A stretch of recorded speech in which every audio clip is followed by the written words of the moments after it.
3,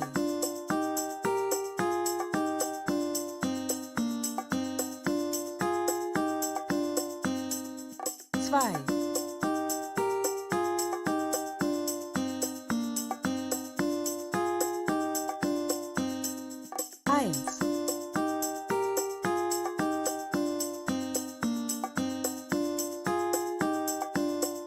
Go.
And good evening, ladies and gentlemen, and welcome to another exciting Vobie One-Eyed Kenobi Showbie with me, Richard Vobes. 8 o'clock or just after, looking at my bear watch, which isn't actually on my hand.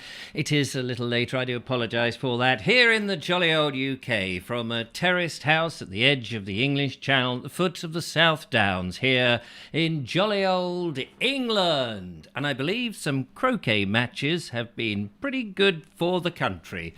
Good old croquet. I believe some other game did something, but I'm not really into football, so I have no idea what that means. All I know is that the Euros is some money currency that I'd rather not get into if I can avoid it. And it looks like, being somebody who's not had the I'll never go and travel abroad again. But never mind, doesn't worry me, because I love this country. I don't need to. Phew. Got that out of my system. Anyway, it's lovely to see you. Thank you so much for joining me on this wonderful evening. Thank you. We have people in the chat room already lining up to say, hello, mate, how's it going? Which is a nice thing to say. Thank you very much for that. 74 concurrent viewers and 12 likes. If you do like the show at any point in the show, do feel the inclinement to go and press that big thumb button or like button or whatever the sodding thing is, and make sure, because somehow or other it rains money down. It doesn't actually rain money. It doesn't do anything. This show, by the way, is not even monetized. I was rung up by the lovely Sean James Cameron from London, earlier from Wales, so the rumour goes, though you wouldn't know it.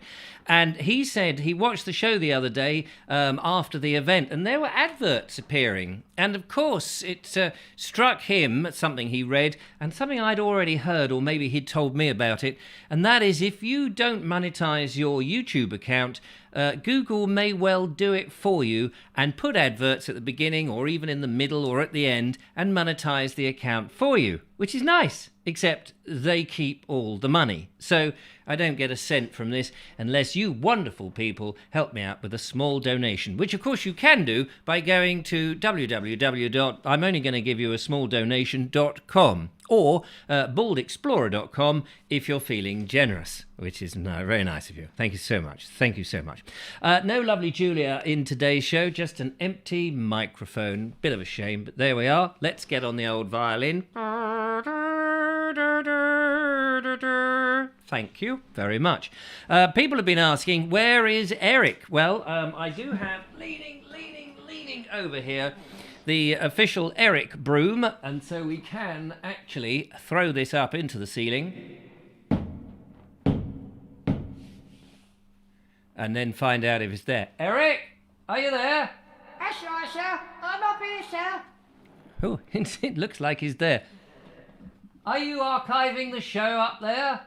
That's right, sir. Archiving the show, sir. Oh, marvellous.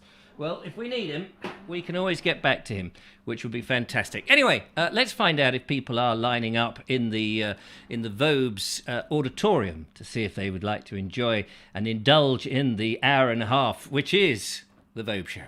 And we will do that by having a little glance over here. I just need to change it from Top Chat. Top Chat, he's the leader of the gang, to Live Chat. And let's find out who we've got out there. So I haven't got the panache of the lovely Julia this evening, but I will do my utmost. Now, the lovely Julia is no doubt out there. Oh, half the chat's disappeared. Yes, that's a blooming shame. I know the lovely Julia was there, because I saw her. She was first in, as ever. She's very keen, that girl. But the earliest I can see, so if I don't mention your name, many apologies. Daniel Watkins, hello to you. Station Master's Choice, Kerry Baldwin, Bonnie H, Elaine Whitelock, Lord Jeffrey Harrison, Kerry Baldwin. I may have already mentioned your name, but you get an extra one.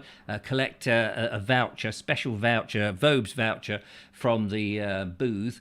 Mark G, nice to see you there. And we have the Vobe Show. Oh, that was me apologising for being late. Sorry about that. Anna Jones, nice to see you. Lisa L, we have Tall Podge Rog, Alan Sandell, Daniel Watkins, yes, another Vobes. G-Ramps, Ron Langley, and Ferret Squeak. Oh, I'm glad the Ferret Squeak's out there tonight. Andrew Norris, Colonel Craig Ratty, Mike Stevens, who says, I saw some tank. I saw some tank obstructions in the sand dunes on Teesside.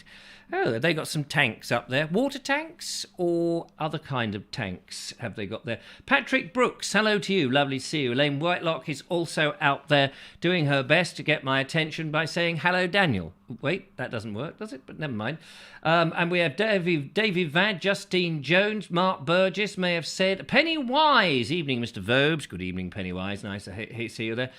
Paul Cockrell, Ray of Hope, who says the footy was fabulous. I'm glad your feet are looking fabulous. It's always nice. Do tell us if your feet are looking fabulous. I may have got some verrucas, so I have to get some of that bazooka thing, apparently. Daniel, Ron Langley, it's all that walking about, you know. I don't know what causes verrucas. Is it Veronica? Veronica gives you verrucas. Don't see Veronica on a Tuesday. Bonnie says it's raining men. Hallelujah. Not quite sure what she means by that. Emily Champion, good evening to you. Joanna Jones, I may have said your name already. I'm scrolling down to the bottom, but I can't see any more. Oh, Jackie HW, if I haven't mentioned your name, many thousand apologies. And if they're no good, then I'm so sorry. I shall cry in a very insincere fashion. Like that. Now, we must start off today because a parcel arrived in the post, ladies and gentlemen. Yes, a parcel.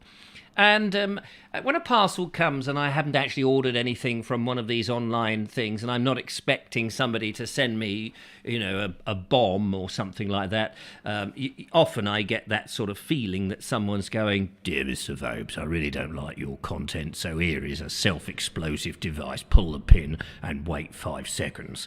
But it wasn't one of those. I felt, no, this was something different. And often when that happens, I like to bring it up to the studio and open it in front of you. Only not so long ago, there was an occasion in which I was going to do that, and I just took the first layer off, and inside it said, Please, whatever you do, don't open this on the show. So I thought, in this case, I better open it just in case it has something like that in it.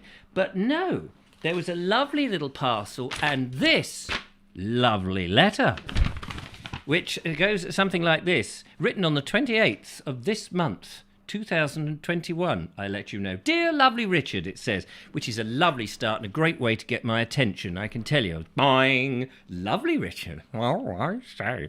It says, hope you don't mind me writing to you. And I instantly thought, well, of course I do. Absolutely, you should have... No, of course not. Absolutely marvellous.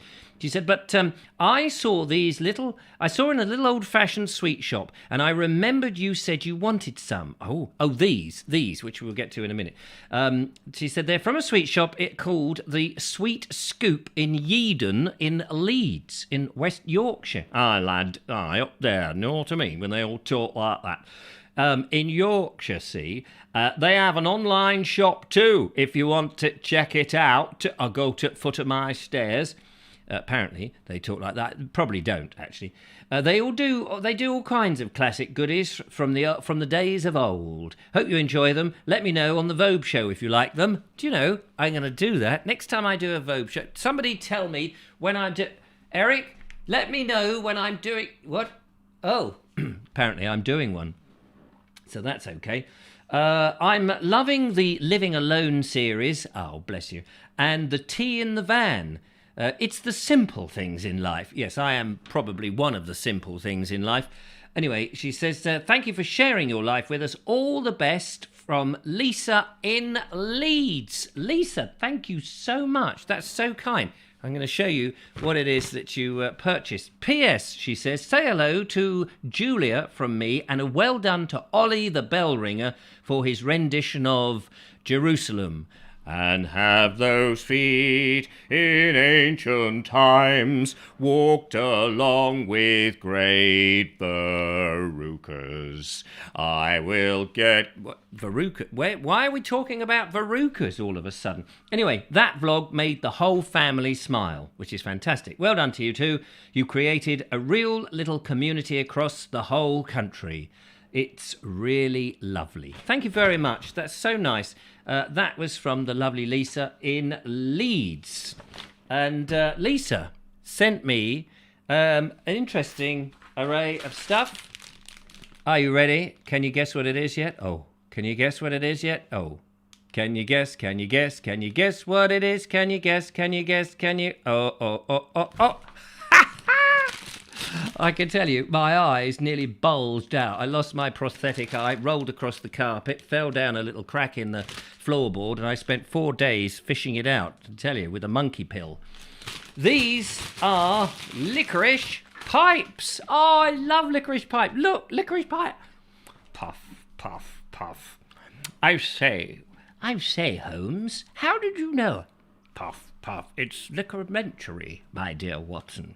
After all, the man walked into the cupboard wearing kit gloves and rugby boots. He then proceeded to murder his victim using a battering ram and a mashed potato spanner. After that, he dragged the body into the cellar, whereupon he started with chloroform over his own face, collapsed, and was found 4 years later, having got the murder victim in his paws. Oh. Now all I need is a decent load of shag. Try that pile over there. Puff, puff. Delicious. Thank you so much, Lisa. I've already had 2, I have to confess. I couldn't resist it. As soon as I saw it, one went straight into the old gob. So, how thrilling is that? If anyone else wants to send me licorice, do let me know. I'll furnish you with the address. Licorice is my favourite sweet of all time. These licorice pipes, well, I could wax lyrical about them for the whole evening. But I better not. We'll come back to that.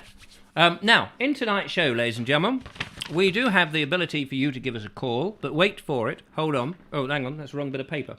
Thank you, Lisa. We have, what have we got? We got a couple of videos tonight, ladies and gentlemen. We have some photos from Colonel Cragratty, the front of his estate. All 16 miles of it we will be watching. And Bonnie has a flower quiz all the way from Chichester, if you know what I mean, or Chai, as some of the locals call it. But also in today's show, ladies and gentlemen, I will announce something in a minute. Let's have a look at let's have a look at some of the comments, shall we? Kevin Smith is out there, says, hello, Richard. You're right, darling. You're right, darling. Yes, I'm very fine. Thank you very much. That's a very deep voice there, says Bonnie. Thank you very much. I'm not quite sure what deep voice you're talking about, but there it is. Rachel Tier says, Richard, have you been to the lovely Dorset yet? No, coming up this weekend, by the way. I shall be going there this weekend. Jackie Lowe says, hurry back early from Tesco's to be able to watch the show. I forget about the nutters wanting to pay me with their grotty loose change that they've been saving up for years. Oh, is that what they do? They save it? That's probably me then. That's a bit what I'm like. Daniel Watkins says, my back is hurting, Julia. My friend has to pass 2 weeks of chemo. You know what I mean? Poor guy. Pontefract cakes, says Dave Yvette. You can send Pontefract cakes if you so wish. That would be lovely. The tank obstructions were from the Second World War, says Mike Stevens. Thank you very much. They still there? Have they not got the tanks? Are the tanks still trying to get round them? You can imagine those Panzer tanks just lining up. You know, the war has been and gone, and they're all old men now sitting there, and a couple of them have probably perished, and, you know, there's bones there, and they're going, this is worse than the traffic light system. It is worse than waiting on the Great Western Railway. What is the matter with this? This is worse than trying to get out of Worthing in West Sussex. When will they move these sodding barriers? We have got to conquer the country, don't you know? What do you think, Hans? Oh, I see your hands have dropped off. What was the matter with... your face is looking very jaundiced, Hans. Am I the only one who has outlived you all? That I will conquer everything. It could be like that. Of course, I've probably done a bit of cultural misappropriation, so apologies to anybody who has been remotely offended, particularly that poor little dumpy fat bloke down there with the coloured spots on his nose. I don't want to point him out particularly because he'll start laughing at himself. What else have we got out there in the comments? A lot of people saying hello to each other. Eric is in the loft. That's it. He is in the loft now that we've moved the studio. Said my name twice. Thank you very much. Jackie says, sorry we're late to the party. Had a very stressful afternoon and feeling gloomy. So appreciate being cheered up. Don't fret. You will be cheered up in this show. Absolutely. If you need to get my attention, let me just remind you, use the @ sign. Is it the ampersand thing? The @ sign, and then type the Vobes show, all one word, and it will come up in my screen in orange, and I will see all of that, which would be lovely. There we are. Been watching some lovely sunrises, says Station Master's Choice, over the Llen Peninsula, wherever the hell that is. Right, now, ladies and gentlemen, I can stand up a little slow, but it's... Tonight, ladies and gentlemen, we're going to play a new game. A Wednesday night, I'm on my own. You've got your videos. We'll play those in. We'll talk about all of that. But Bonnie is giving me a massive great kiss. Thank you very much, Bonnie. Very kind of you. Don't talk with your mouth full, Vobes. I'm trying not to. So, hang on, where is it? Here we are. Tonight, we are playing a new game. And it's a very simple game. It's a very egotistical game, really. But here it is. It is called... What's My Opinion? Yes, what's my opinion, ladies and gentlemen? What's my opinion? Without reverb.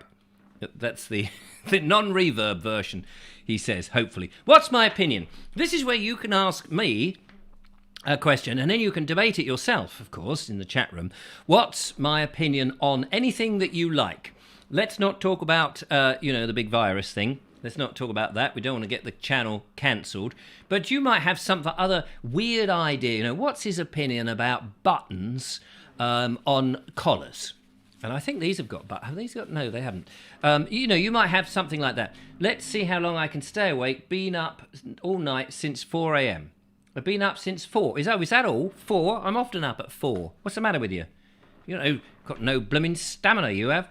That's Mark's adventures. Mind you, he's probably been pedalling. As long as he's not backpedaling, that would be good. So now what we need is somebody to call in with the first question of, what's my opinion? Now, don't forget, you can call the show this evening on 0793 4746 790. 0793 4746 790. So there we are. Ask me anything and I can discuss it with you. The key thing is that you got to ring in, really. Otherwise, it's just, a lot of old text in there and we could We could, what have you. What is my opinion on things? Okay, so there we are. That's a new game. If it doesn't work, doesn't matter. Doesn't matter. We'll think of something else. We do. I can sit here all night and eat all these wonderful licorice pipes, and then I can spend the rest of the night on the bog, getting them down the loo much quicker than you would want to know. Mike Stevens says, what's your opinion on tall ships? That's a good one. What's your opinion on tall ships? What is my opinion on them? Well, I like them. I like tall ships. You're presumably talking about ships that have sails on them. I think they're very nice. Of course, back in the day, they would have been not known as being green, but I suppose they're quite green. Probably not now because of all the timber that you would have to use in them. I forget how many trees it was. It was quite a lot, like 1,000 trees or something, some stupid number. Somebody will look it up and tell me that Nelson's ship, not the Puffin, not the Penguin, not the whatever. What was Nelson's ship called? The Victory. Thank you. The Victory. That had quite a lot, and it was only a small ship in the end. It was only a small ship, but so you wouldn't really call that green by digging up all the what's the names. However, if it was made of steel, how much more carbon, not that I believe in global warming or anything, I think it's all a load of old rubbish. However, what would be the carbon footprint? It'd be interesting to see what is the carbon footprint for a wooden ship made from oak trees, for example, and steel ones, which presumably has had to have the steel manufactured from, the start.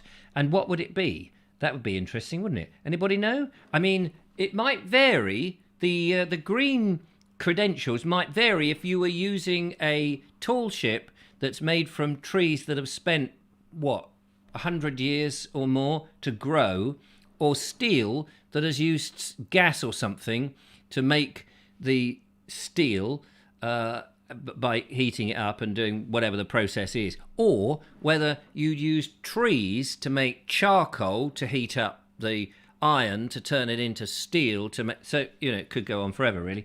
I think the ferret has got the correct answer there. It is unknown symbol, several unknown symbols times by quite a lot of other unknown symbols divided by the first number I haven't even thought of. So there we are. Rufus Excalibur Folk says you'll be bunged up for days with all of them. Well, it's worth it though, isn't it? You've been gallivanting with your camera, says Ron Langley. Well, he might well have done. So yeah, tall ships generally I think very nice. You need a lot of people to operate them, gives them all work, doesn't it? Very peaceful. What is your ship? Wooden ships have been around a lot longer. Yes, I'm sure that they have been. I mean, Victory was quite a short, stubby ship in the great scheme of things. There's certainly ones that are much longer than that, as you can imagine. But they've been around a lot longer. That's true. So what are you suggesting? That the carbon footprint would be smaller for them but then a lot of them sunk, didn't they? Now, I think it's a myth. A lot of people say, a lot of timber-framed houses were made out of ships. Now, that might be true with some timber close to harbours. But generally, from what I've read, and it might be wrong, of course. I mean, I'm only going by what an author says in a book that was published. So who checks any of that? But generally, it seems to be a myth that a lot of timber houses were built by old ships. And when you think about it, the dates when timber-framed houses were being built, say in the Tudor period, and there you are in the middle of rural Lockland, Shropshire or somewhere like that, and there's all these timber frames. They say, it's made from an old ship. Yeah? How did they get that timber to the house? Didn't think about that, did they?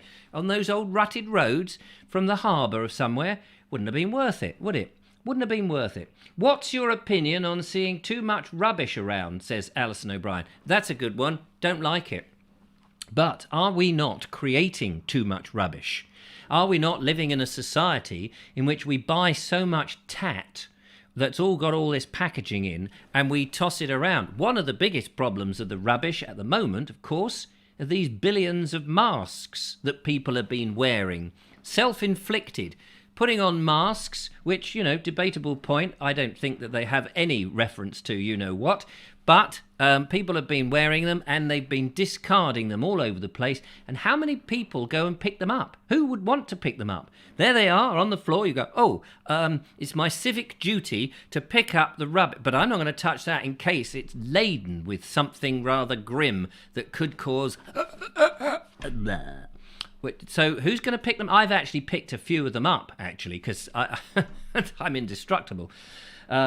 Yeah, so there we go. Single use of anything is wrong. I totally agree. Unless, of course, it is lovely licorice. Delicious. I picked up 2 sacks of litter today, says Audrey Forbes Hamilton. Was it bin day? Did you go around the house and just get them all up and stick them in the thing? I mean, I've done that, That's no biggie, is it? Trees use CO2 to grow. Steel takes a lot of energy to manufacture, says Michael White. Well, this is exactly that. I agree with you entirely. Not quite sure what you mean, but I totally agree. Lord Jeffren says... Jeffren? Who's Jeffren? Lord Jeffrey. Sorry, I shouldn't talk with my mouth full. He says, Richard, do you know what the water is called that goes in front of the ship? The water that goes in front of the ship. What do you mean? The ship is in an ocean, presumably. So it's still whatever the water hasn't changed. There's the boat. Unless it's a very, very, very long boat. And I know the Vikings had long boats, but I don't think their boats went from ocean to ocean, because that would be daft, wouldn't it? So the water at the front is the same as the water at the back. Don't try and be clever with me. Just as the water on the side of each boat, it's just the same water. Ray of Hope says, very few wooden boats were sunk. In the days of sail, many ships were captured by enemies, but not actually sunk. The weapons of the time were not able to destroy the hulls beneath the waterline. Oh, there we are. We've learnt something already. So I take it back. Not many of those ships sunk, not many of them at all. Which is nice to know that they were then repatriated with their... whatever they were repatriated. Lisa says a gentleman should always walk on the outside of the pavement, old-fashioned manners. Yes, I think that's very true. So that they get knocked down by the juvenile delinquent who's stolen the bus, and rather than the lovely lady who doesn't. I think that makes perfect sense to me. Davy Rab has got a draft. Oh, well, that's all right. I've got chess. We can have a game of tiddlywinks at the same time later. G-Ramp says bow wave. Oh, bow wave. Is that something from Bowie? I heard about, what was his name? The singer bloke. Douglas Barry? What was his name? There's a singer guy who had a different coloured eye. Can't remember his name now. Bilge, says Mark. Yes, it's all bilge, actually. This show is built on having bilge. If it wasn't for the bilge, we don't know what they would do. Did they replant the trees, says Mike Stevens to Andrew. I have no idea. The water in front of the ship is the bow wave, says the lovely Julia. Oh, the bow wave. Is it not the same water, though? Is it not still the same? I mean, one part of the water might be salt water. Perhaps the other is saline. Maybe. Because you've got a sail up there. It might be the sail line going... It's a hard show, this, standing in front of people asking your opinion. Here we go. What's your opinion of cufflinks, says Dave Ivad. Well, I can tell you my opinion of cufflinks. They are ruddy difficult to get in minutes before the end of the show. If ever you wear a shirt like this shirt here, which was on my shelf, and I thought, do you know what? I haven't worn this for donkeys, so I'm going to wear it tonight. Oh, it's got cufflinks. First thing is, where did I put the sodding cufflinks? Where are they? I've got cufflinks. Where are they? I don't know. You hunt around for the cufflinks. It's buttons. Done. Easy. Cufflinks, got to find them. Then, unless you've got somebody with you, do you mind you're fiddling like this, looking at the clock going, oh, it's nearly 8 o'clock. And then everyone's saying, oh, he's a bit late this evening, isn't he? No sign of a ferret here. And I'm going, no, that's right. That's because I'm sodding difficultly trying to get this bloody thing through the what's-her-name. And in the end, of course, there it is. But only Dave Ivad noticed. Only Dave Ivad. And I'm glad that it was only Dave Ivad. So thank you very much for that.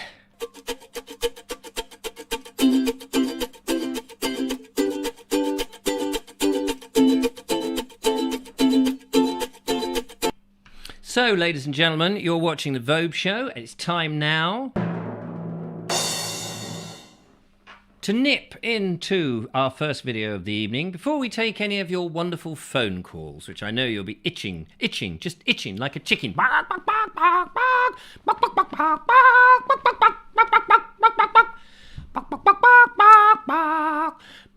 Anyway, we will go and see what our first one is. A video from Ray of Hope. Ray of Hope, he of the saviour of the wooden ships. He also likes coming to the seaside and eating the chips. He's got, remember he was talking, remember? He was talking about the giant hogweed. Well, it seems that the giant hogweed saga is getting more and more interesting by the moment. Okay, Vobes, this is the giant hogweed saga. Here you see, this is a public footpath just north of Horsham. You can see the leaves, some of the leaves there. Obviously somebody's tried to put weed killer on them, they're starting to die off. But then look at these. It really is the day of the Triffids.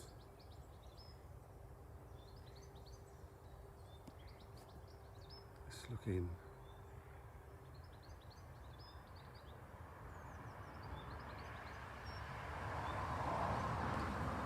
The dangerous giant hogweed.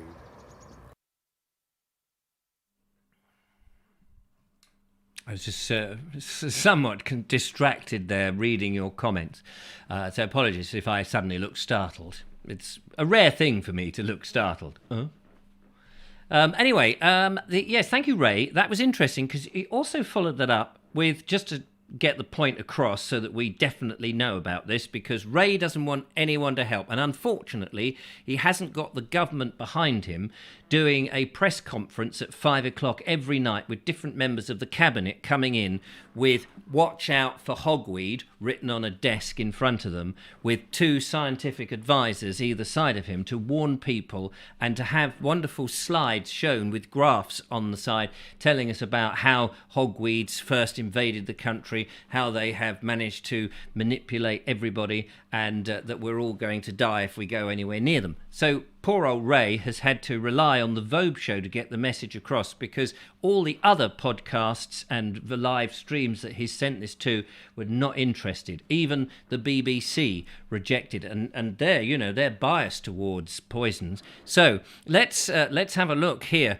Ray says that Richard, attached to some pictures taken today of the giant hogweed near Horsham in West Sussex, by the way.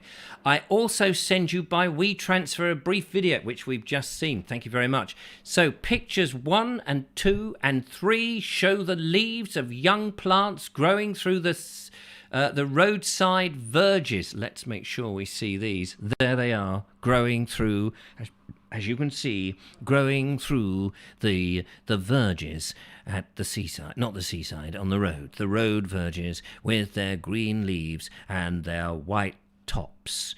And the small ones are underneath, catching up with the elders, and any minute soon there will be a catastrophe happening, he says, scratching his back whilst nobody's actually looking. Oh, they are suddenly looking. Damn. Right, that was that picture. Sorry, there was 1, 2, 3, and 4. I forgot to show you the others. Hang on, we'll go straight back in, pretend that didn't happen, that little misdemeanor. And here is, look at them. You can see them. Now you can see them in their natural or unnatural growth. Look how obvious they are. Mainly because they're in the centre of the picture. I mean, if they were hidden behind that bush, we obviously wouldn't see them.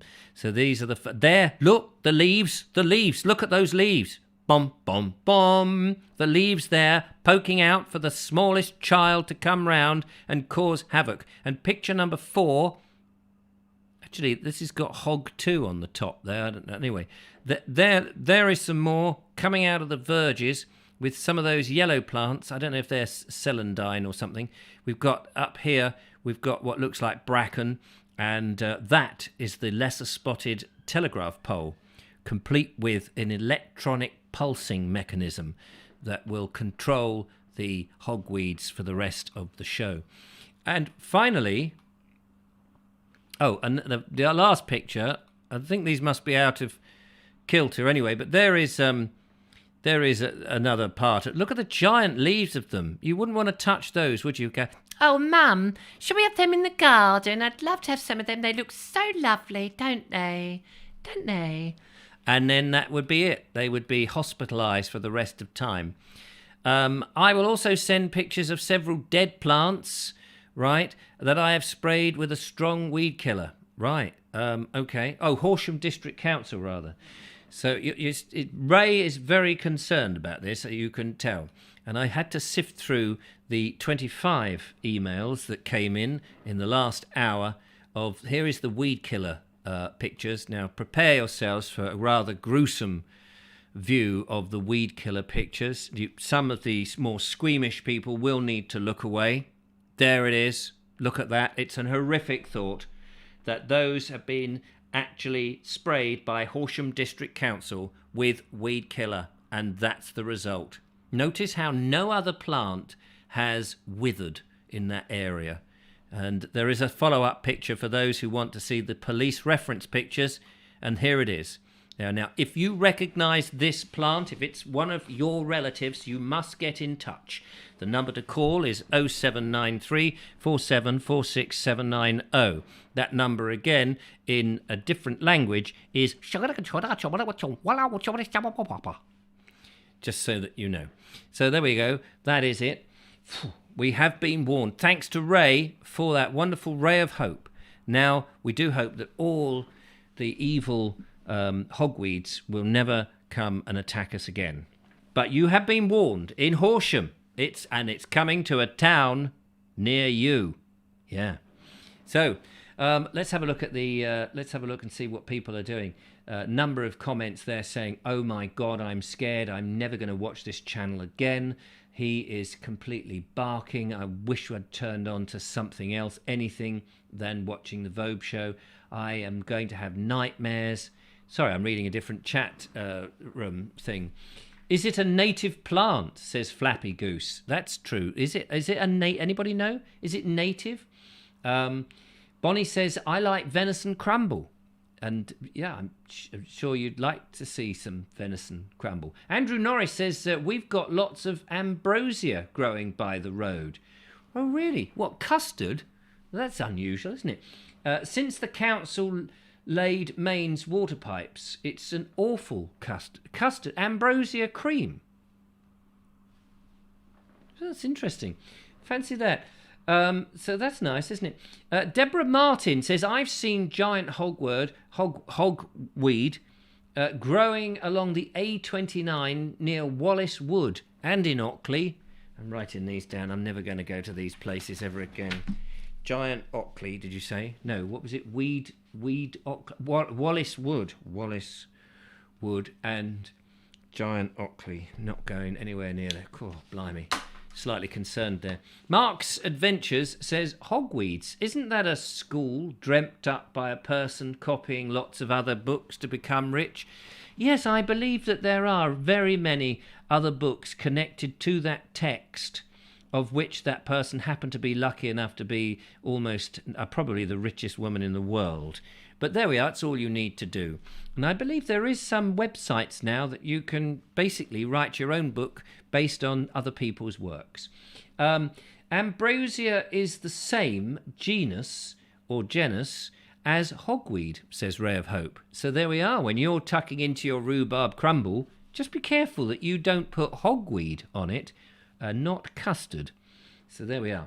Brilliant stuff. Now, it is time, ladies and gentlemen, it is time what is it time to do?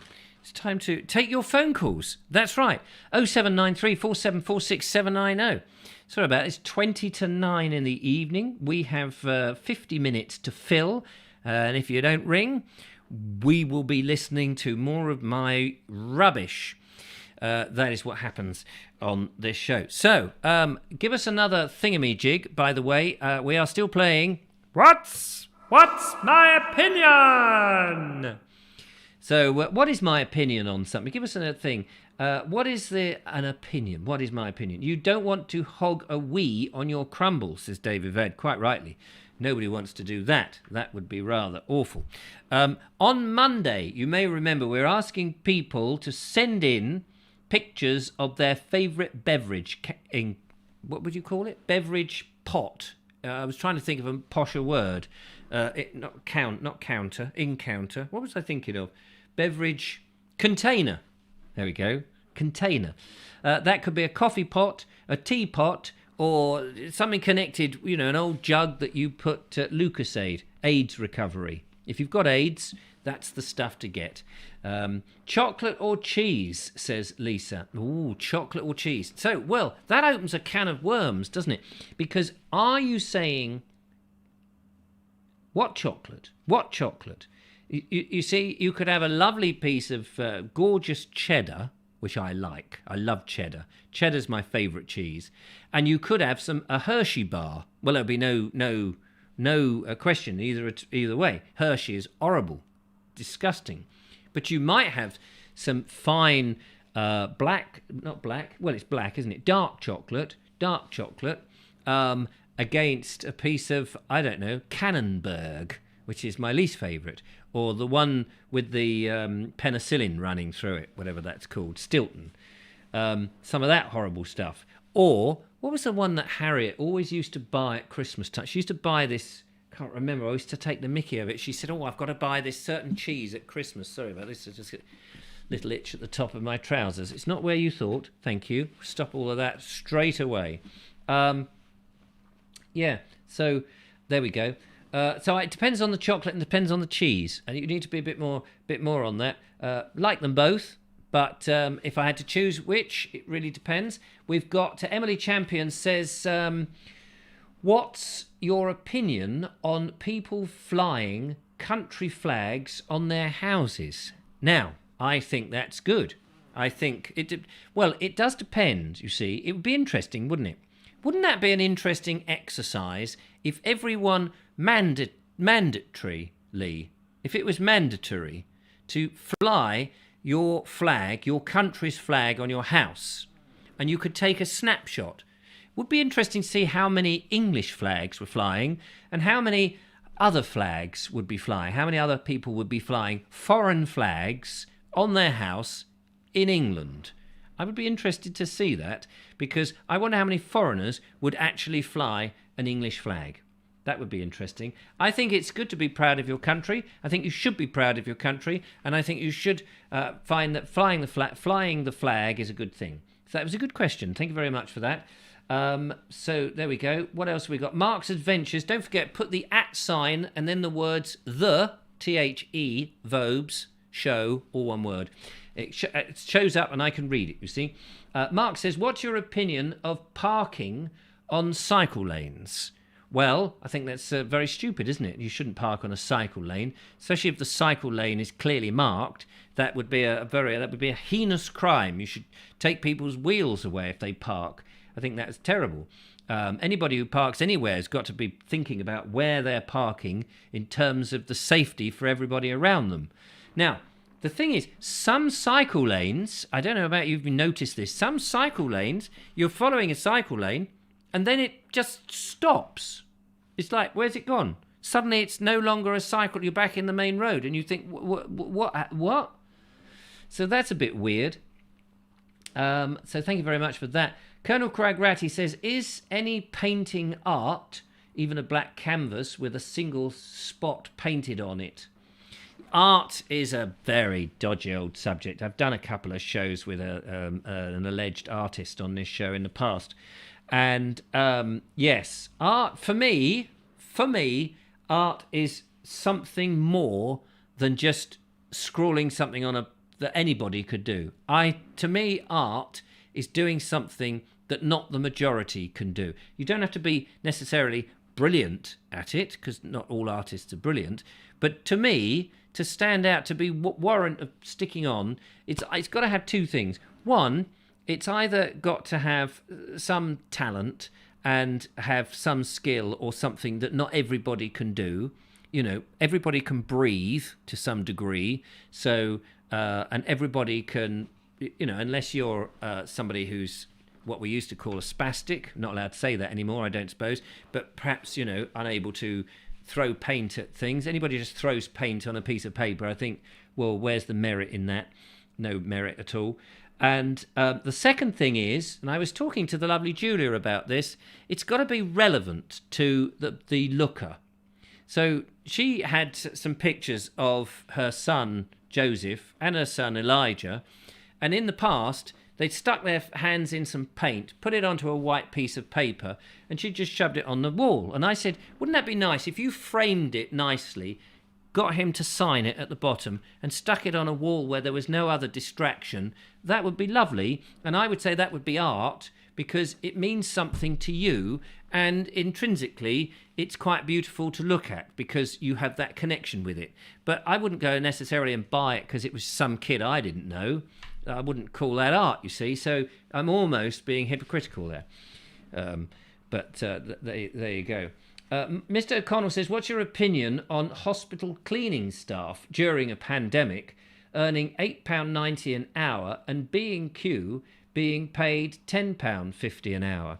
Well, the problem with that argument, if it's an argument, is purely that one is run by the government and one is run as a private business. And I would say a private business can pay people whatever they want to pay them. The government can only pay, can pay from what is the legal minimum wage. Bear with me. Hello, caller. Hi, it's Sensible Paul here. Hello, Sensible Paul. It's very sensible of you to ring in. Yeah. Yeah. Did you? I don't know if you've seen on the news, but is it Storrington or something where they've had an illegal raid or something? I did hear that. Stenning it was. Oh, Stenning. That's it. I knew it began with an S. Yes. But I saw it on the news tonight, and the poor farmer took her 4 days to try and clean up the clear mess. the place. Broken glass. Apparently, they made the cattle do stampede.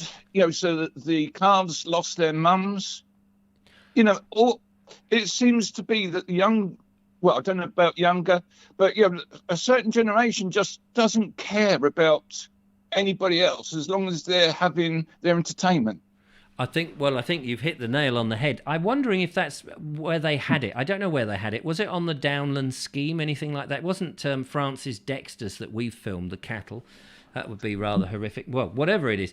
It is outrageous, and we had a bit of this debate with Bonnie the other day when she called in and said that when she went down to her beach hut not so long ago, the GCSE students had gone ballistic and had daubed paint and done damage and all of that.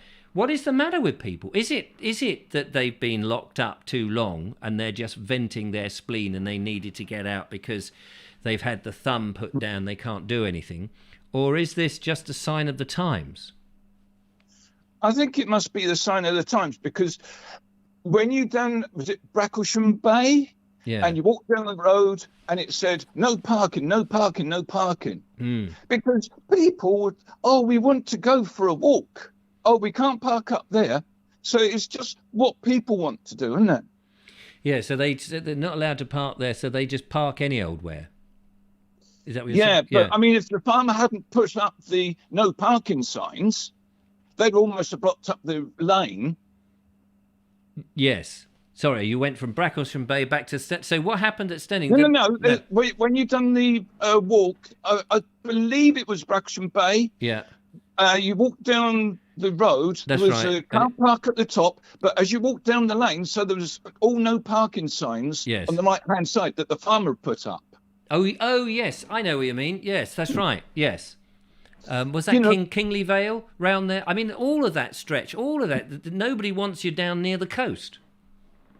No, but if the farmer hadn't put up the no parking signs, because there was a parking place further back for the nature reserve, I believe it was. Right. Yes, that's right. But, if you get loads of people come down, they say, oh, that's full, but we're just going to park anywhere so that we can get onto the seafront.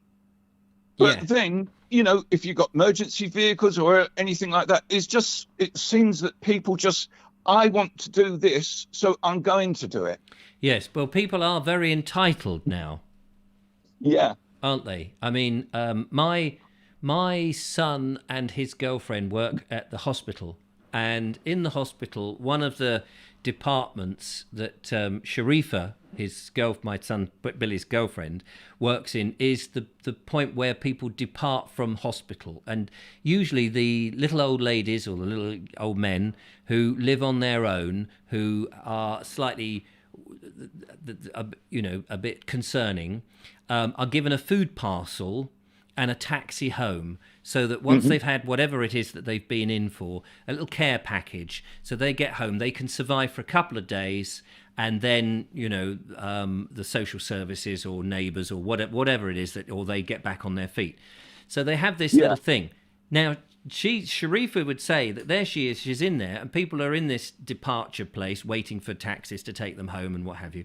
And then young people who are able to walk and are perfectly fine will come in and go, I want a care packet. I want that taxi home. I'm entitled. I've got as much right as that 92-year-old frail old woman over there who can barely breathe and can't lift a kettle to have the same. And I don't know how this has happened, but we seem to have bred a society in which people feel that they are entitled to have everything. Yeah, it almost seems that since the mobile phone has become very popular and people can just do things, that, it's made them more entitled, isn't it?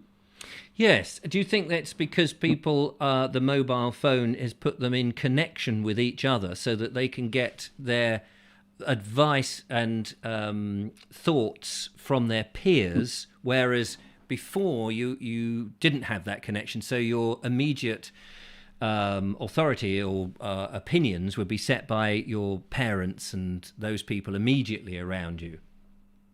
I mean, social media is giving young, it's like that, the whole thing about being in a bubble, isn't it? So that you don't have any more, you're in social media, but it's quite an anti-social media in a way. Yeah, I think you're right there. I mean, you say about that. I think it was Professor Whitty or something. Oh, yeah. People were attacking him. Now, if we didn't got the mobile phone, there wouldn't have been loads of people there to attack him. Whether you agree with what he's doing, what he's saying or not, you shouldn't be attacking somebody just because they think different to you.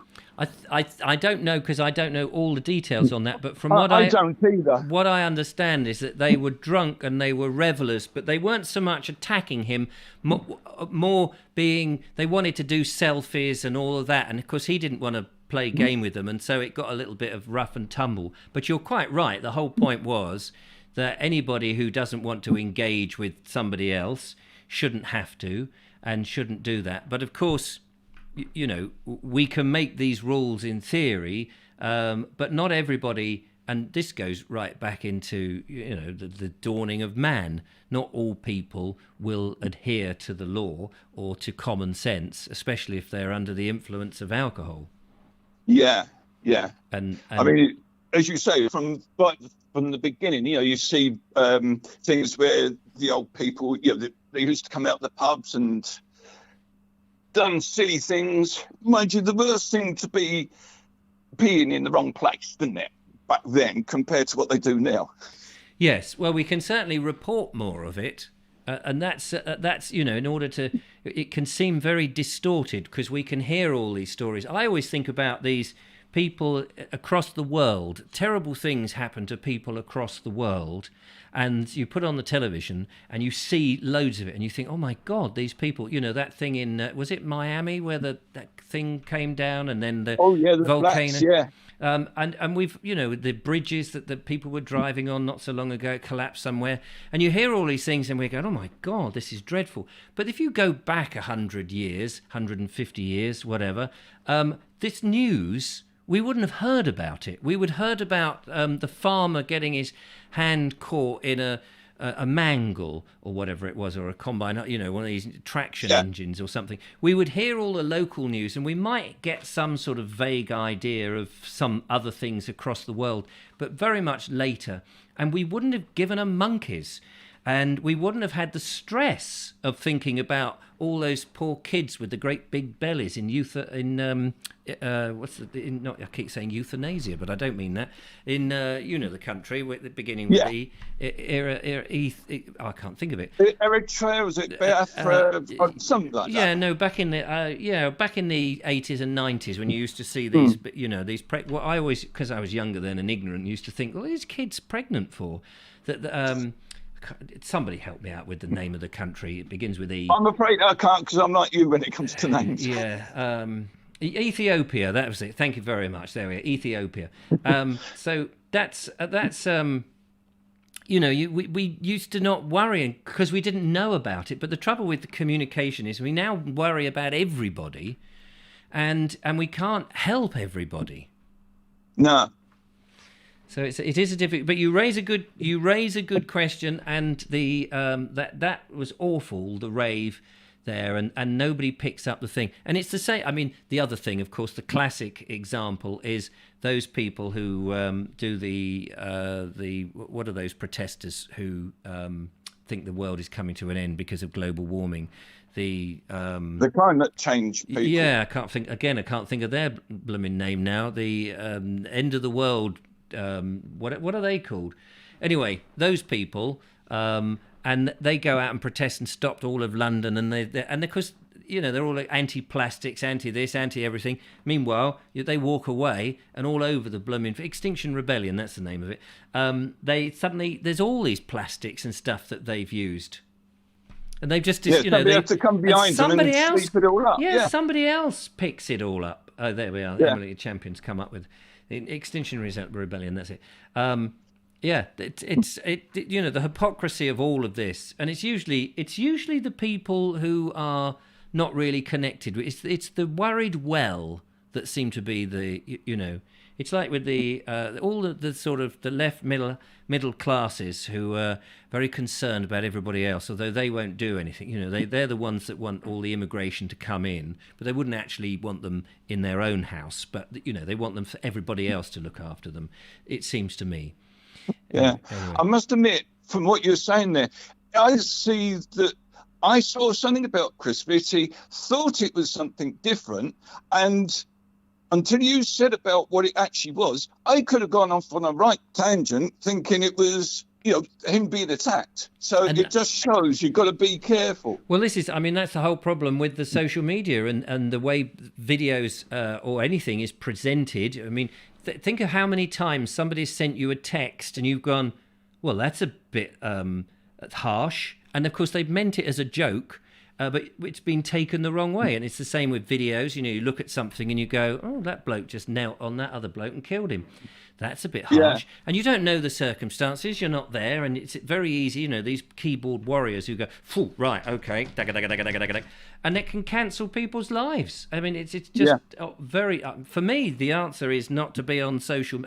I just put my YouTube video on Facebook.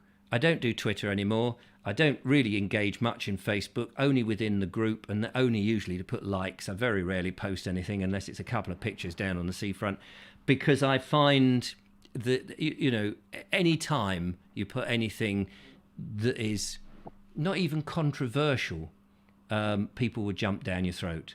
And I get it with my videos all the time, Yeah. You're always going to upset somebody, no matter what you do, aren't you? Yeah. I mean, a lot of my videos are fairly bland, the most harmless thing, walking across a field, talking to myself, and someone, I don't like that, down like. And you think, there's nothing offensive in that. No, down like. And so people will always be upset about something and take the wrong end of the stick or have an agenda to push. It's all bonkers. Anyway, Sensible Paul, lovely to engage with you. All right. Better See move you, on. Richard. You look after yourself. Okay, thanks now. See you. Yeah, take Bye. care. Bye-bye. Bye. There we are, Sensible Paul, talking about the rave. Did you hear about it? What did you think? Did you go to it? Was it a good rave? What was the music like? Did they have any nibbles? Was there somewhere to sit down in a nice quiet room? Did they play any Beethoven? I would be interested to hear that. We have another phone call. It's busying up this evening, which is fantastic. Let's find out who that is. Hello, caller. Where are you calling Put from? headphones back on your head. They're on my head. Sean from London. Hello, Sean from London. Originally from Wales, so we're told. Hancock. Yeah, none of your business. I haven't got my hands anywhere near it. I don't have a problem if he's having an affair. He could have turned her around and said the woman was in my bubble. Woman was it? Why didn't he say that? The woman was Well, in my bubble. I'm not sure. You see, the thing is, I have a theory about the Hancock thing. The Hancock thing. I've got a feeling that he knew that it's all going to go tits up. That the people were going to find out from the great report when it all comes out that it was unnecessary to have people locked up. It was unnecessary to vaccinate everybody. I think there's going to be a huge number of lessons learned, and I think he's manufactured his only way out of it by cleverly getting this aide to come in and be part of it. He may well be having affairs. So look, we've got to get out of this. Get himself exposed, take the flak, and then bugger off. What I'm more concerned about is the fact that how could somebody put a camera into the office? Surely that MI5 or MI6 scan the offices on a regular basis. So is it not the security camera that's just generically there? From what I can make out, it was, because it was initially thought it could have been a smoke alarm, but it was the security camera which was always pointing to the windows, because behind the windows was the exit with the stairs outside. So if there was a fire, to get out. Right, yeah. But somebody had changed the direction of the camera, but it could only have been done if somebody had gone into the office and changed it. So they knew about the affair, and they just wanted a way to get him out. Well, but then whoever got that footage then coordinated with an anti-lockdown organisation in order to get it out to the newspapers. So they didn't send it direct to the newspapers? Yes. Well, because they would trace it, I suppose. But it just raises the question, what else are the members of staff and the CCTV operators selling to China or selling off to Russia? Well, that's an interesting point. I honestly do think that Hancock has got himself off the hook this way. He's got his money. He's even got to pay severance of 80,000 or whatever it is, and another 16 grand for something or other. I'm not really a conspiracy theorist, but I think he's made his own exit. There's something a bit fishy about the photograph. That still image, he just looks incredibly clumsy. I mean, I'm sure he's probably not the best Romeo in the world, but it just looks sort of posing for a photo type photograph. When I saw it, I thought this looks like a scene out of Spooks, where they've set up a situation. The video just didn't look convincing, real, and the other video, which I thought, the Chris Whitty video, initially I thought it was one of these deep fake videos where you can take a piece of footage and put somebody else's face on there. Yes. Because I'm amazed how people in their 20s and 30s in 2021 seem to be filming on very dodgy phones. Well, my phone can film in 4K, and you can see everything on there. Yeah, but you're a YouTube creator with the latest technology. Some of these drunken yobs. I mean, not all phones are going to be an iPhone Pro. I mean, I've got a phone that I use here, and if I was filming like that, it would look rubbish. Right. I just find it a bit bizarre how, everybody's got, a lot of people have got decent phones. I think there is a rule. If you're filming a UFO or the Loch Ness Monster, you must use a crappy old camera. I think that and is... And you've got to shake it. And you've got to shake it, yeah, definitely. If there's anything very important to be filmed, you do have to do that. That is, I think that's a golden rule. I love it when people are filming something, and just at the moment where it's like the explosion's about to happen, the camera pans down to the floor. Yeah. So you miss it. You miss it, absolutely. There was a big explosion in London on Tuesday, I think it was. Oh yeah. Elephant and Oh, the Castle. Elephant and Castle. Yes, that's. I remember watching. I happened to be cooking at the time, and I was just watching a bit of talk radio. You know, there they are. That shows you how extreme right wing I am. And they suddenly cut to their new news person who had run down the street to do it, and you just think, oh please, you don't need to do this. Much stronger as a radio show than trying to be another television show. I don't know, you know, with somebody going, oh, I'm just outside the play. Wasn't here? Oh, where was it? Oh, just a minute. This hotel, and was there an explosion? Yes, there was an explosion. And was anybody? No, there wasn't anybody. And what happened? Well, there was an explosion. And anything else? No, the police came. Great.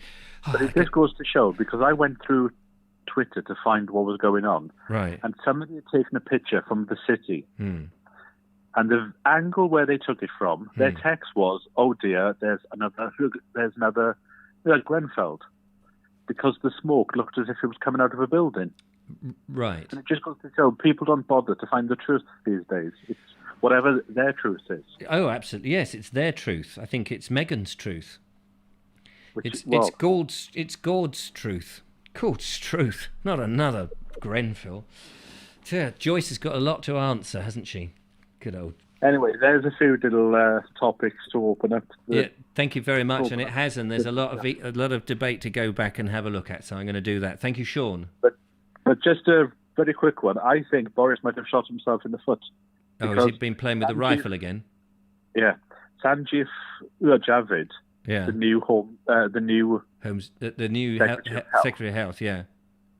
Every time I saw it on the news, they were going, he's experienced. The health officer, he's been the Chancellor, he's been the Home Secretary. And I thought, oh, the Boris, he better watch out because he could be the Prime Minister soon. There we go. That's it. You work your way up the system. Brilliant. There you go. Thank you, Sean. All the best. Bye. Take care. Bye. There we go. That's Sean James Cameron with the Hancock story. Yeah, I'm a bit dubious about that Hancock thing. It all sort of happened really quickly, and that's it. Bang, he's gone. I wonder if he'd have to go back and answer questions. Presumably he would for decisions he's made. Emily Champion says, sometimes I just stared at the one hidden in the staff room. The head teacher had the videos in his office, a whole wall of them. If we talked to the staff, he would come up and break it up. That's very, isn't it? Surveillance television. I don't really. I mean, I know there's a camera in front of me as we speak. I'm pretty convinced that it's there. And if I'm very unlucky, there's probably a camera down there looking at my shirt and my neck, which I'd rather they didn't. So, you know, it's a bit dubious, isn't it? John B says, looked like he had wandering hands. Yes, was he? He didn't sort of go, two little boys had two... No, of course he didn't.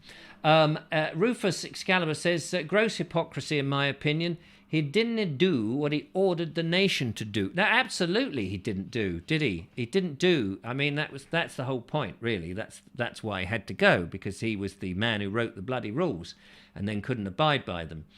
Which tells you that he must know, you know, if they don't think it's as dangerous as everybody else that they're making out, is it really as dangerous as all that? It makes you wonder, doesn't it? Kerry Baldwin says, I'm thinking something similar about the Hancock thing. You're a clever woman then, Kerry, if you're agreeing with me. And Emily Champion says, my old school had hidden camera in every room. A hidden camera? I mean, all right, it's if you're going to have a camera in every room, make everybody aware of it. You know, like speed cameras. At least you know, and you've got a fair chance. And if you speed, you go through the camera, it's your fault. You shouldn't have been speeding. So that's an interesting concept. Nobody seems to care where they were both. Nobody seems to care they were both married, says John B. And well, that's the thing that Boris could hardly be a judge of moral. Couldn't sack Hancock based on morality being in the cabinet because of his own philanderings. So put him in a dodgy position. Mind you, he doesn't sack anybody, so that's all good. nobody knows what goes on in personal lives. Only the people whose personal life it is knows what goes on, or at least they only know half the story, as Mrs. Hancock has now discovered. Emily Champion says, or maybe he knows that we are all going to die and he didn't give a monkey's. Well, that's another way of looking at it. I've always thought that he had dead eyes myself when you see him. Very vacant looking face. He always appears, as somebody said, I can't remember who it was, he looks like, whenever he's addressing the nation, Mr. Hancock always looked like he was in a hostage video, didn't he? It's like, he would always sort of have that slight, as if he was at gunpoint. You've got to say this or you die. Kingfisher says the status of COVID-19 A's of the 19th of March 2020, COVID is no longer considered to be a high consequence infection disease in the UK. The weird thing was that, yes, that was the status on the, I mean, I remember not tweeting that, I put that on my Facebook. As of that very status that Kingfisher has just put up there on the comments, he says the status of COVID-19 from the 19th of March 2020, over a year ago, is no longer considered to be a high consequence infectious disease. That was on the government's website. I put it up there and some wisecrack said, oh, they've just not updated the website. Well, I put that up there in something like October, can't remember. It was a long time afterward, and I thought, no, in a pandemic where people are checking the government website, they're going to be updating the website. And that was the status of it. But nobody would actually say that, would they? They wouldn't say that. We were given all this rubbish. HCID has a special definition. Yes. It probably does. Linda Kane says, always thought there was something rather snide about Hancock. Dead eyes, as I've said before. She agrees. There we go. Marvellous. I think it's time to go to our second video, ladies and gentlemen, as we're getting to 10:11. Is Trev's Travels by Narrowboat out there this evening? For he is the guy who has sent to us a wonderful video. Good morning, everyone, and welcome to the Vobes Show. I'm Richard Vobes, and this is the lovely Julia Hartley. No, there's something wrong there somewhere. Good morning, everyone, and welcome to the Vobes Show. I'm Trevor Burgess, and I'm doing this recording for Richard Vobes and Julia Hartley. That's better. I'm going to show you around the back of my boat. So, here is my boat. I have on the roof there a little bit of firewood, just in case we get some cold nights.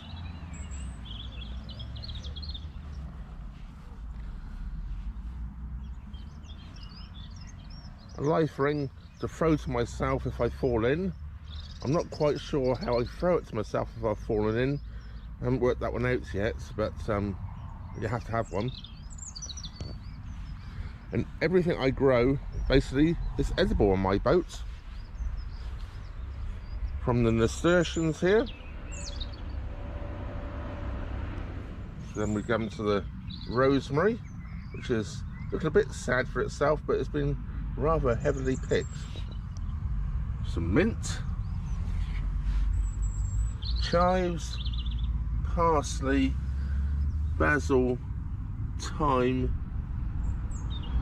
coriander, hot peppers of 3 or 4 different varieties, my salad blend mix, oregano, sage, which is looking a bit sad for itself.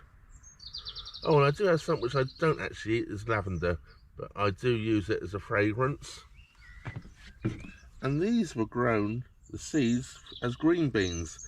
Then they started sending out runners, so I built this at the back, so they got a little something to climb on. Not quite sure if it'll work, but we'll find out. And last but not least, on this side we have spinach. This is perpetual spinach, and I've been picking it and it just keeps coming and coming, obviously, because it's perpetual spinach. My Black Hawk's flag flying. Not enough wind for it to fly today. That was given to me from a friend when I left America. The tiller, of course, and the tiller pin, which is an owl. You may wonder what this little bit is. It's when I fish, I can move it along. I made it up. I can move it along, and I can rest my fishing rods on it. And the Morse controller. Engine stop. Diesel filler cap. Mooring ring or mooring points. Spare rope. What's called a nappy pin, which will go around the back of the armco for mooring up with. And me. And that's the end of the little tour of the back of my narrowboat. Now we'll hand that over to Richard and Julia. Well, Julia's not actually here, but I'm here. What a wonderful tour. Thank you so much, Trev. That was delightful. Absolutely brilliant. Loved it. Fantastic. Can't say any more than that. Makes me suddenly feel that I want to have a narrowboat again. When we first went on the narrowboat, I had this huge pang to live that life. And then having watched Fran and Rich floating our boat, again, felt so much. Then we went on the second trip last year and suddenly thought, well, the heating didn't work and we had other issues. Can't remember exactly what they all were now, but we made a terrific video series out of it, which you can check out on theboardexplorer.com or indeed on YouTube. Just put in Vobes Narrowboat or something, Canal Boat, that kind of thing. And it was fantastic. But I still have that hankering to get away. I couldn't live on it all the time, but it would be lovely to have one that you can go for a month or two and just get away from everything. If I didn't have to continually make videos, I suppose. But yeah, brilliant. Loved it. Thank you. And Trevor, do more. We would love to see more. And don't forget to check out Trev's Travels by Narrowboat on YouTube. Great channel, great chap, great content. So brilliant. If you have a YouTube channel and you would like to share a little bit with us, then do send us a video and we're more than happy to promote it on this show. It's great to see people who do similar sort of thing. Why not? It's all about share and share alike. Now, ladies and gentlemen, as we get towards the end of the show, thank you very much for all the comments and suggestions for what's my opinion. We can run that again next week. Now, I need to tell you two things. We're going to go and look at Bonnie's wildflower quiz in Chichester in a second, but there is no Vobe show this Friday. There is no Vobe show this Friday. I need to tell you that. There will be one back on Monday with the lovely Julia and myself. But Friday, I'm afraid, I will be down with Ernie Sammett. And we will be sampling some of the Dorsetshire fine beverages, whatever they are. Ernie said he's going to take me down to the pub and treat me to 5-course meal, followed by lots of Dorset champagne, beer, wine. Wait a minute, I think it was half a jug of ginger beer, he said. I can't remember now. No, but that's the plan. Is Ernie still out there? You're still expecting me, aren't you? I hope you are. And but don't panic. The lovely Julia is going to breeze in and out, make sure that the house is secure. So that's all very good. Lisa's crying now. Sorry about that, Lisa. Yeah, Friday's show is postponed. Now, if I may, I don't know. I don't know that I was going to say maybe I can get online and just say hello, but I don't know what the internet's like down there. And also, it would be the first day I'm going down there. So is Ernie out there? Is Ernie there? Say yes if you are, if you're not. Anyway, so that's that. Let's get to your flower quiz from the lovely Bonnie. And I'm just trying to find where I've put it now. Oh, I know I put it. I put it in the special place where I put all the emails for the show. Here we go. Right, we've got 10 flowers to look at, ladies and gentlemen. 10 lovely flowers, and you've got to see if you can identify it. There he is. Hello, Ernie. Marvellous. Fantastic. I'm very much looking forward to coming down and seeing your wonderful abode. So, now, Bonnie is out there. So Bonnie can tell us the answers. I have got the answers in front of me, but she can tell us the answers just in case I cock up the pictures and the order of. So here we go. Are you ready? Ladies and gentlemen, let's see if you can identify this. See if you can identify that. That is our first picture of the evening. Can you identify it? It looks lovely. I wouldn't have a clue, I'm afraid. I wish I did. Ray of Hope says he's watching his foot again on Friday. Well, I hope your foot is all right. You haven't got verrucas like what I had. That would be good. Enjoy Dorset, says Tracy. You've earned it. Thank you very much. I am taking the camera and doing some videoing, so have no fear on that. Lisa says, really appreciate all my Vobes family. You've all been such a huge support. So what have we got? Guest is Bex Bissell, a Nettle. Internet is great down there. Oh, fantastic. So you never know. We might be able to... We may surprise you. We may just come on for 5 minutes or something to say hello. I'll talk to Ernie about that and we'll see how we go. Anyway, that's the first picture. Let's have a look at the next picture. I don't know whether you've guessed that. We've got 10 of them to go.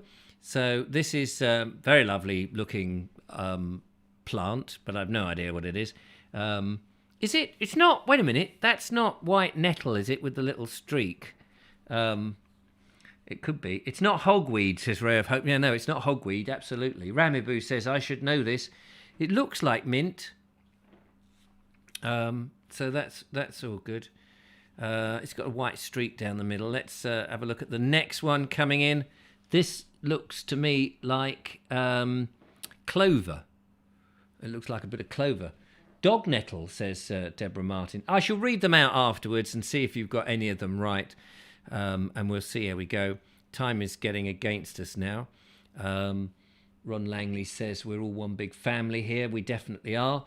And red dead nettle. Oh, red dead nettle. All right, fair enough. Look at this. Now, this is a fun guy to be with. This is some sort of toadstool or meringue. Not meringue. I had meringue the other day, actually. It was very nice. But pyramidal orchid. I think that's people are slightly behind on that. I've got to remember, of course, that there is a slight delay. Bracket, hinge and bracket. Do you remember them? All around Chichester. Yes, these were all. So if you're in the Chichester area, you should be able to know this. All right, we're moving on to the next one. Oh, you see a lot of this. You see a lot of this by rivers and things, I think. Was this down by the canal, Bonnie? I just noticed there's a giant fly in here, flying around, buzzing about. It's coming all over the floor. Sorry about this, ladies and gentlemen. Hang on, bear with me, ladies and gentlemen. Bloody fly. Let's just see if we can get it on the camera. Fly! Oh, did you see that? Just went past my head. Did you see that? Here he is. Can you see him? If I duck down. It's not Eric in disguise. Oh, there he goes. God, he's a big bugger. Anyway, let's get back to the pictures. Sorry about that. Where's the next one? There it is. Oh, look at that. Very lovely, dainty little thing. Isn't that nice? I don't know what it is, but it looks lovely. Is it herb willow? People saying herb willow. Could be taken on holiday. Let's have a look at the... Oh, blimey. This looks exquisite. Look at that. Let me just tell you, I want to interrupt this, but I have got hollyhocks growing in the front of my house, and they're in flower, ladies and gentlemen. They have finally, after 2 years, they've actually started to flower. I am so thrilled. The only sad thing is they're all the same bloody colour, but they're flowering. Hollyhocks? Now, that's a different type of flower. That's something you don't want to see, hollyhocks. But the hollyhocks are looking lovely. But can you identify this beast? And here's the next one. Look at them. It's amazing how many different types of flowers and species that we've got that are all very different, isn't it? St. John's wort, says Linda Kane, who has rubbed some grease on warts many a time, so she knows what St. John's looks like. Hyricium, whatever that is. Hollyhocks is a shop in Soho, says Sean. I wonder what... Oh, Holly Cox, yes. I thought she was a porn star, but never mind. The next, oh, look at that. The lovely Julia would like that. I wonder if she's still out there. Lovely Julia, there's a purple flower for you. I don't know what it is, but it looks delicious. Pinky and purple. Rami Boo says you need to post a picture of your hollyhocks. Yes, I will. I'm waiting for them more to flower a little bit more, if that's okay. What have we got here? We've got geranium, says a lot of people. Geranium. And there's another one here. I don't know what that is. Again, it's small yellow flowers with big green leaves. You can deduce from that exactly what it is, I am sure. Crane's bill. We've got flamboyant chalk's nest, says David Fat. Yeah, I don't know why I bother reading them, but they always make me laugh, Dave. They always make me laugh. And here we go. This is where they were all found, around the Chichester. Oh, I said, didn't I say? Did I say you were near the canal? You were near Dingley Dell. Dell Key. Or were you? Or no, wait, where were you when you... Anyway, this is the same sort of area that I've been recently with the Sussex Border Walk. Look, you can see Thorney Island. You can see Chidham. I was down there. Itchenor, I did round there. West Wittering I haven't been to, but I did Itchenor, Chidham, Thorney Island. I'm up here close to... I forget what that, Emsworth, and then I'm up to Woolworths, Boots, and C&A. Man at C&A. Do you remember Man at C&A? I don't remember it. Anyway, 4 minutes to go, ladies and gentlemen. We're at the end of the show. Bonnie, thank you so much for all those wonderful things. I'll run through what they should have been, just so in case you were keeping a score. We started with hemp agrimony, spotted dead nettle, pyramid orchids, dryad saddle fungal, rose bay willow herb, chalk fragrant orchid, St. John's wort, round wort, crane's bill, purple, and yellow loosestrife. And you try saying that after 6 pints. Well done, Bonnie. Thank you so much for sending that in. Last photo is the area where they're all spotted a week ago. Photo credit goes to Jean Blemmings. Fantastic. There we are. That's absolutely brilliant. Just time to go through your comments before we disembowel for the evening. Sean Buttermer says, dingy migrant lichin. Yeah, dingy even, possibly. Sean James Cameron says, show us your back doors for next week. We'll do doors a little bit later on because next week is the beverage container. Teapots, cafetières, coffee pots, that sort of thing. That's what we want to have a look. If you've got an ornamental one that you don't even use, that would be great. One that you do use, your special one, your least favourite one that got cracked, one that fell off the shelf as you were trying to get it to take a picture for the Vobes show, that one. The one you've had a smashing time with, the one you only get out when Granny comes around, and that sort of thing. That's the ones we want on Monday's show. Now, you've got plenty of time. But of course you can do it. The whole idea is to send it in during the show. That's all good fun. That's the main aim of it. So there we go. How about that? All good stuff. Lord Jeffrey says, Vogue Show, we are going to East Wittering on Saturday. Do you want me to take your son's trainers back to him? My son's trainers. No, that's Stanley who lives that way, who was on holiday that way, in actual fact. Billy is only down the road from me, so no is the answer. But check the beach, because they often put signs up saying it's sold out down at East Wittering. That's why I couldn't go down to film. They were sold out. Sean says, I've got a nice teapot I'd like to buff up. We'll buff it up and show it on the show. That would be lovely. Next week is beverage receptacles, says John B. Yes, beverage receptacles, not bloomin' spectacles. I'm not buying any more spectacles, I can tell you. Well, there we are. Look, 28 minutes past. Shall we finish a little bit earlier? I think that could possibly be one of the things we do. Just remember, you are watching...